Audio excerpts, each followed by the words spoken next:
ಒಂದು ಸ್ವಲ್ಪ ಹೊತ್ತು ಆದಮೇಲೆ ಅವರು ಟ್ರಯಲ್ಗೆ ಪೇ ಮಾಡಿ ಹೋಗ್ಬಿಟ್ಟಿದ್ದಾರೆ. So that is not a problem. Pay ಮಾಡಿ ಆದಮೇಲೆ ಹಾಫ್ ಅನ್ ಅವರ್ ಆದಮೇಲೆ ಅವರು ವಾಟ್ಸಪ್ ಸ್ಟೇಟಸ್ ಚೆಕ್ ಮಾಡಿದಾಗ ಅದೇ ಮೇಕಪ್ಪಲ್ಲಿ ಅವರು ಫಂಕ್ಷನ್ಗೆ ಹೋಗ್ಬಿಟ್ಟಿದ್ದಾರೆ.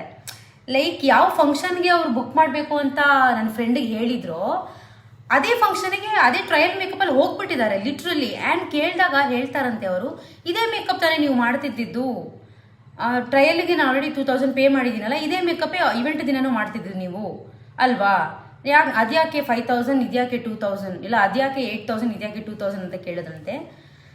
ಸೊ ಅದಾದ್ಮೇಲೆ ಏನಾಗಿದೆ, ನಾನು ಹೇಳ್ತಾ ಇರೋ ರೀಸನ್ ಏನು ಅಂದರೆ, ಹೌದಲ್ವಾ ಸೇಮ್ ಮೇಕಪ್ ಅಂತ ನೀವು ಸುಮಾರು ಜನ ನನಗೆ ಕೇಳ್ಬೋದು ಈಗ.